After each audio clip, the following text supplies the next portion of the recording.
नमस्कार,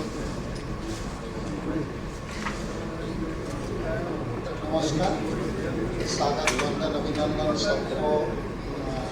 welcome to this presentation.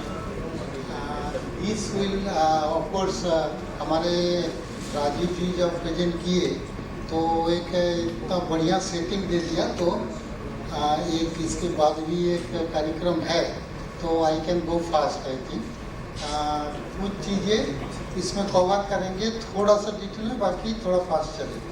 Okay, तो ये स्पेशलिटी एंड कस्टमाइज फर्टिलाइजर, इसका जो अगर देखें तो इसमें दो तीन चीज़ ऑन प्रिंसिपल ये जो है, these are important, like mobility, essentiality and requirement और कॉम्पैटिबिलिटी। ये तीनों चीज़ को इकट्ठा करके हम कस्टमाइज या स्पेशलिटी फर्टिलाइजर की तरफ जा सकते हैं।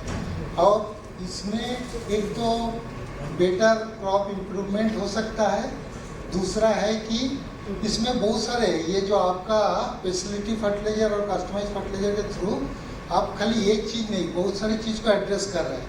नंबर वन, थ्रू सोम टोटली अगर लेते हैं तो इसमें आप एनवायरनमेंट को एड्रेस कर रहे हैं। तो उसके तहत जो हमारा नेशनल क्लीन एयर प्रोग्राम है 2019 गवर्नमेंट का, उसको एड्रेस कर रहे हैं।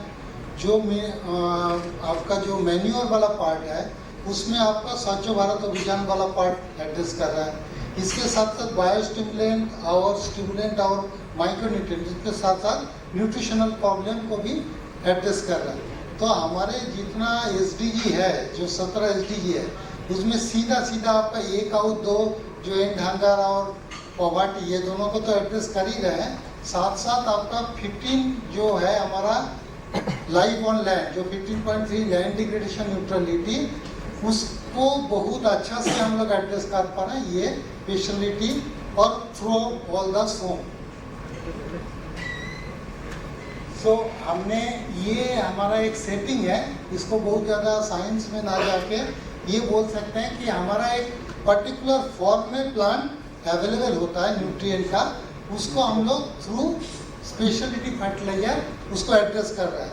इसका मतलब है जो न्यूट्रिएंट का मोबिलिटी है, न्यूट्रिएंट का प्लांट के अंदर इंटरनल इनटेक कैपेसिटी और यूटिलाइजेशन कैपेसिटी है, उसको भी हम एड्रेस करते हैं। कॉम्पैटिबिलिटी के अंदर ये कुछ चीज़ें हैं जो उसमें एमोनियम सल्फेट और पोटेशियम क्लोराइड दोनों का मिक्सचर या पोटेशियम नाइट्रेट, ये सॉल्युबिलिटी को रिड्यूस करता है, क्योंकि ये पोटेशियम सल्फेट फॉर्म कर जाते हैं इसको। तो जब भी आप अगर कॉम्बिनेशन को ट्राई करेंगे तो ये कुछ चीज़ें आपको बहुत ज़्यादा ध्यान में रखना पड़ेगा।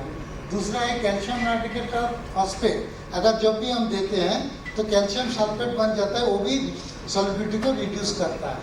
तीसरा है कॉम्पिटिटिव एंटागोनिज्म, जो मेनली नाइट्रेट और क्लोराइड, पर्टिकुलरली क्लोराइड, अगर आप हॉर्टिकल्चर प्रोड्यूस का एड्रेस कर रहे हैं तो हॉर्टिकल्चर का क्वालिटी मेनली क्लोराइड जब ज़्यादा हो जाता है तो आपका क्वालिटी निश्चित रूप से रिड्यूस हो जाता है। तो इसको थोड़ा आपको ध्यान में रखना पड़ेगा। मैग्नीशियम नाइट्रेट के साथ एमोनियम फॉस्फेट, जब भी ये कॉम्बिनेशन करते हैं तब भी हमको मैग्नीशियम हाइड्रोजन फॉस्फेट बन के उसका सॉल्युबिलिटी को रिड्यूस कर देता है। मतलब ये चीज़ हमको स्पेशलिटी फर्टिलाइजर जब बनाएंगे अवॉइड करना है इस चीज़ को, इस कॉम्बिनेशन। और फॉस्फोरिक एसिड, कोई भी फॉस्फोरस का कोई भी एसिड लें, उसके साथ अगर आयरन और जिंक को या कॉपर को, मैग्नीज को, जो हमारा 4 मेन माइक्रोन्यूट्रिएंट है, उसका सल्फेट फॉर्म को अगर देते हैं तो हमारा रिडक्शन होता है सॉल्युबिलिटी को। तो ये 5 चीज़ को, कॉम्पैटिबिलिटी, इसको भी हमको ध्यान में रखना है जब भी हम फॉर्मुलेशन के पास जाएंगे। और ये मोटा मोटी सबको पता है कि एक जो ग्रोथ कर्व होता है क्रॉप का, वो पहले इंक्रीज करता है उस इंक्रीजिंग ऑर्डर, फिर एक प्लेटू आता है और फिर जो टॉक्सिसिटी लेवल आता है तो उसमें डिक्लाइन करता है। तो इसमें हमको जो ऑपरेट करना है, not at highest level but थोड़ा सा नीचे का लेवल में हमको कॉन्सेंट्रेशन को लेना है। इसके कारण ये है कि अगर हाईएस्ट लेवल को आप टारगेट करते हैं तो आपका कॉस्ट ज़्यादा हो जाएगा, और पर यूनिट इन्वेस्टमेंट जब यील्ड मैक्सिमाइजेशन की तरफ जब जाते हैं तो पर यूनिट इन्वेस्टमेंट जब फार्मर करता है तो पार्लियामेंट्री यूनिट एक्स्ट्रा इन्वेस्टमेंट के कारण उसका पॉपुलेरिटी रिड्यूस हो जाएगा। तो हमको इस सफिशिएंसी रेंज में जो काम करना है, तो हमको पीक से थोड़ा नीचे कॉन्सेंट्रेशन को रखने का कोशिश करना है। और ये कुछ और फैक्टर है जो कि वीकली ग्रोथ और टोटल क्रॉप ग्रोथ पीरियड को ध्यान में रखते हुए हम लोग करते हैं। अभी एक चीज आता है हमेशा, एग्रोनॉमिक थ्रेशोल्ड जिसको कहते हैं। एग्रोनॉमिक थ्रेशोल्ड है कि जो हमारा क्रॉप का यील्ड लेवल है उसको मेंटेन करने के लिए जो लेवल है, उसमें 3 है। एक बिल्डअप जो कि विद टाइम मिट्टी में बिल्डअप होता है। जो हमारे चक्रवर्ती साहब जो प्रेजेंट कर रहे थे हमारे चीफ गेस्ट, तो उन्होंने ये चीज़ को बता रहे थे कि सॉइल में बहुत सारे बिल्डअप हो जाता है और वो एज ए रेसिड्यू सॉइल के अंदर रह जाता है। With time that will mobilise. तो हमारा ये जो वहाँ पे काम आता है बायोस्टिमुलेंट का, पर ज़्यादा काम आता है। कुछ बायोस्टिमुलेंट जो है रूट एक्सिडेंट को प्रमोट करता है, जो कि जो रेसिडुअल इफेक्ट है उसको भी स्कैवेंजिंग के रूप में, स्कैवेंजर के रूप में रूट से प्रोमोट करता है उसका अवेलेबिलिटी को। तो इसलिए वहाँ पे फिर बायोस्टिमुलेंट के साथ न्यूट्रिएंट का जो हायर लेवल ऑफ एप्लीकेशन जो विद टाइम हुआ है उसको मोबिलाइज करने के वो भी एक काम आ सकता है। लेकिन और एक मेंटेनेंस लेवल है जो कि एज इट इज, और तीसरा एक है sufficiency level. But sufficiency level में काम करने से एक दिक्कत ये होता है कि अगर वी कट अप और we put some holiday, then at some level we may decline the yield and we may not notice that after means before sufficient loss has been incurred by the farmer, you may not notice that. तो हमको या तो maintenance level में जाना है, buildup level में नहीं जाना है। और बिल्डअप जहाँ पे हुआ है वहाँ हमको जो है बायोस्टिमुलेंट को ज़्यादा प्रोमोट करने का कोशिश करनी है। ये कुछ एफिशिएंसी को दिखाया गया, ऑलरेडी राजीव जी इसको बताएं कि हमको एफिशिएंसी को भी एड्रेस करना है थ्रू स्पेशलिटी फर्टिलाइजर। और ये कुछ कॉन्सेंट्रेशन दिखाया गया। I am not going into the science part में ज़्यादा नहीं जाएंगे, लेकिन बैकग्राउंड में ये सब चीज़ है जो भी हम लोग तैयार कर रहे हैं। टोटल पूल और अवेलेबल पूल, ये दोनों ये जो फर्स्ट जो ग्राफ दिखाया गया, तो टोटल और अवेलेबल पूल में हमको अवेलेबल पूल से ज़्यादा हमको हमारा मतलब है। और इसके साथ ग्रोथ को मैच करके कैसे हम, देखिए जब भी हम लोअर लेवल में डील करते हैं तो एफिशिएंसी ज़्यादा होता है। कोई भी चीज़ बहुत कम देंगे एफिशिएंसी हाई होगी, लेकिन प्रोडक्टिविटी फिर घटेगा। तो हमको it is a balancing act, it is a kind of trade off कि कहाँ तक हम एफिशिएंसी को प्रमोट करेंगे, कहाँ तक हम यील्ड का जो थोड़ा बहुत रिडक्शन उसको सह सकते हैं। तो उसको एक बैलेंस करके हमको डोज डिसाइड करना है। खाली एफिशिएंसी को भी टारगेट नहीं करेंगे, खाली यील्ड मैक्सिमाइजेशन को भी नहीं टारगेट करेंगे। तो इसके साथ हमको crop synchrony, account for crop growth principle, then soil का क्या अवेलेबिलिटी है और सेंसिटिविटी जो है टू द क्लाइमेटिक कंडीशन इसको। तो हमारे जो लैंडस्केप है प्रोडक्ट का, ये जो एफसीओ का पहले वाला दिखा रहा है, इसमें देखिए बायोस्टिमुलेंट ऑलरेडी इंक्लूडेड हो गया। और ये हमारा प्रोडक्ट लैंडस्केप है जो एफसीओ के अंडर है, जो उस साइड ग्रीन में है, और इधर में नॉन एफसीओ में है। इसमें बहुत सारे और चीज़ें हैं। तो बात है कि ये जो सॉइल कंडीशनर है या और चीज़ है वो मिक्स करके, जैसे हमारे चीफ गेस्ट साहब बता रहे थे कि दोनों को मिक्सिंग करके जहाँ पे हमको बेनिफिट आ रहा है उसको किस कैटेगरी में लेके डिसाइड करना है, उसको लेके जरूर हमारे INM के साथ जो सेक्शन है, जो टेक्निकल कमिटी है, उसमें जरूर मीटिंग होना चाहिए कि वो हमको हमारा टारगेट क्या है, उसके बेसिस पे उसका एवल्यूशन हो और वहाँ पे उसका सर्टिफिकेशन उस तरफ से हो।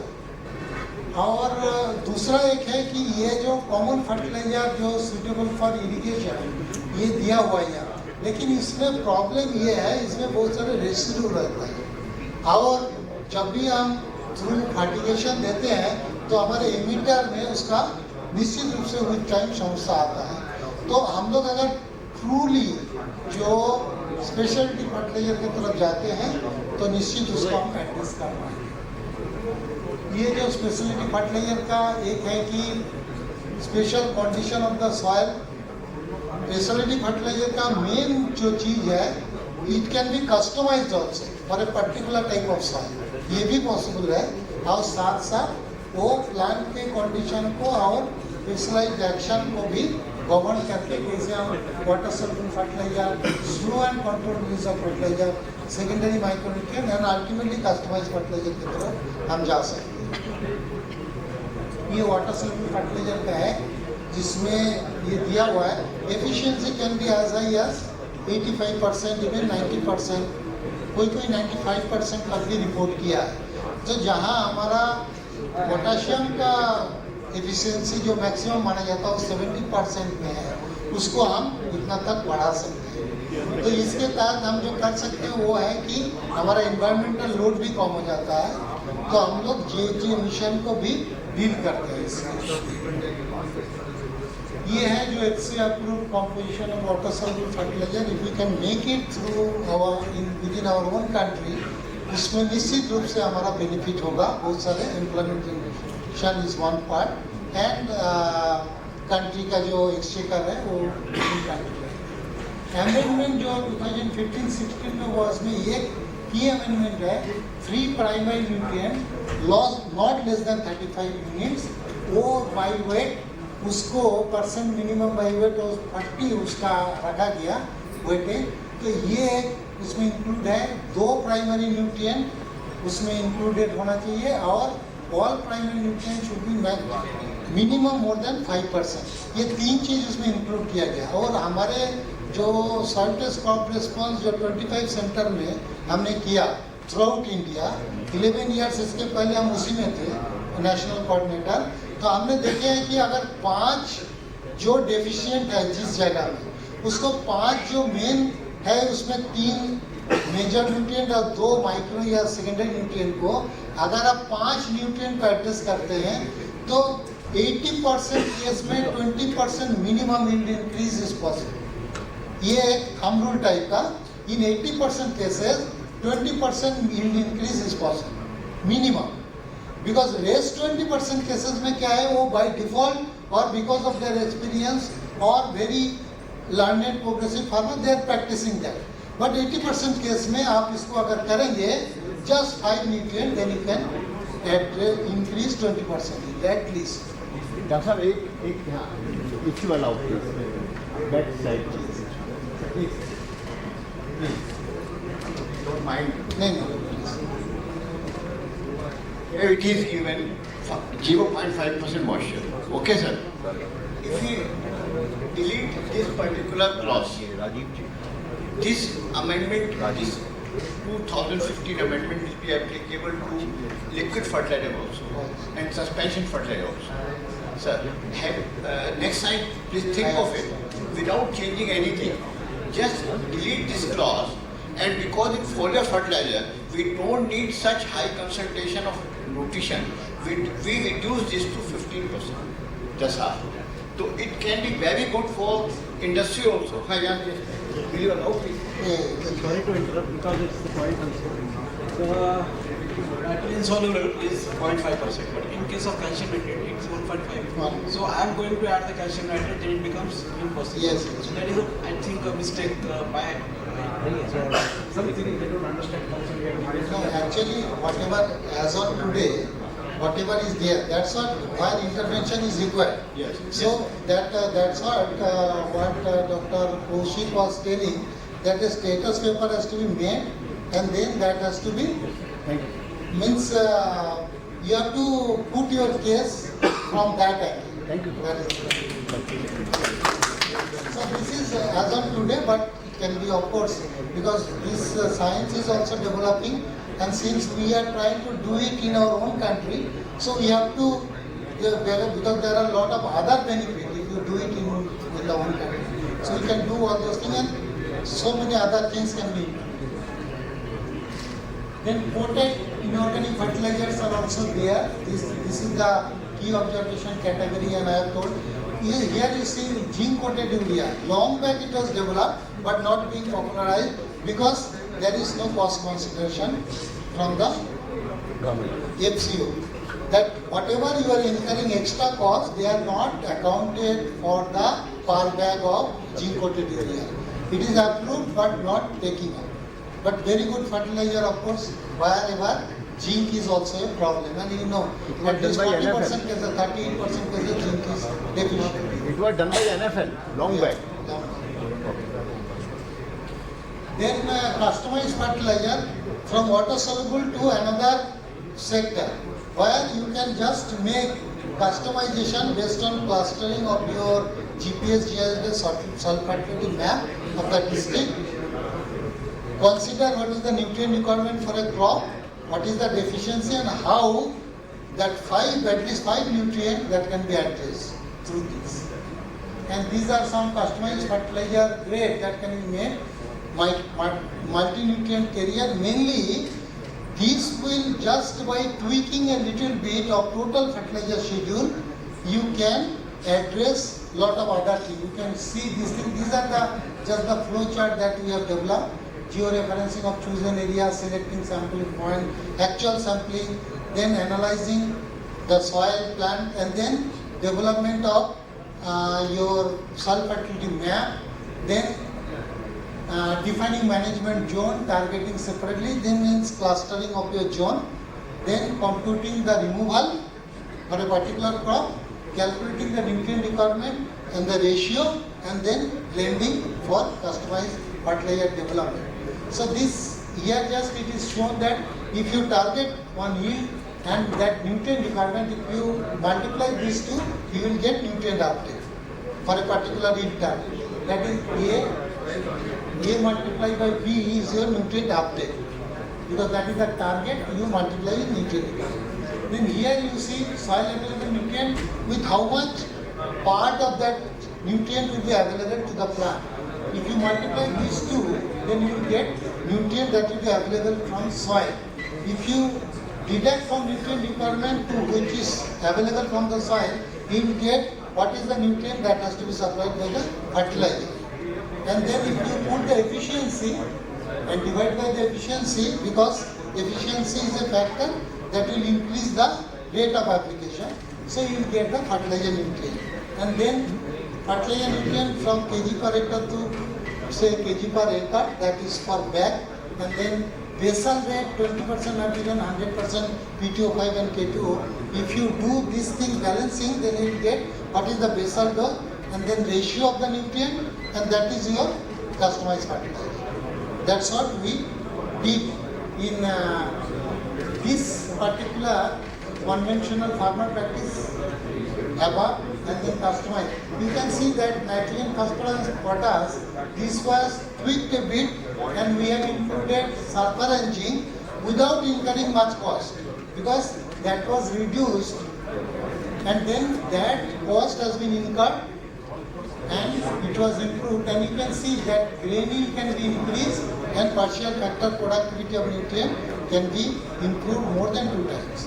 This is from our STCS Center of Kullan UVD, and later on we had 2 concentrated projects, one with Nagarjuna fertilizer and chemicals, Hyderabad, another with Bindogal fertilizer, and we had 7 customized grade, and here we had 8 customized grade fertilizer that was tested, given, and in the whenever you give actual calculation, you have to have a kind of trade-off, because you cannot blend actual ratio.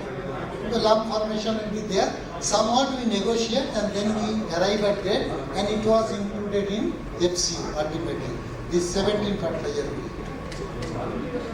And these are some example what we did and under which notification number was, which is the cluster of district that was included in FCU. So ultimately, another new age customized grade that you can think of, that is including customized grade, the slow release part. If you do, then one-time application is also possible, may not be split, because you are incurring a kind of physical barrier or through chemical barrier, this solubility affecting kind of intervention. You can have control release together with customized grade. You can control release customized grade, and you may not have split also in that case. So you are saving on application also. That is also possible. So this is in nutshell what I try to envision, that you are trying to do something which is first time, but there are other options like along with water soluble part you can have customized solution grade also, and that already it is in place and it can be done.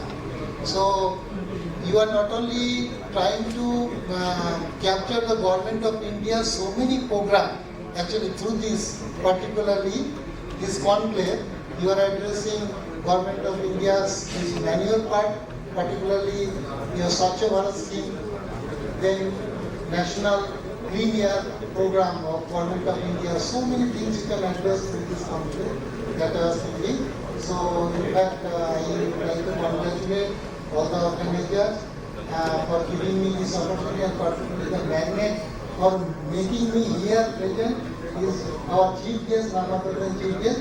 By thanking Kopilji, thank to Rajiv ji and everybody. Thank you.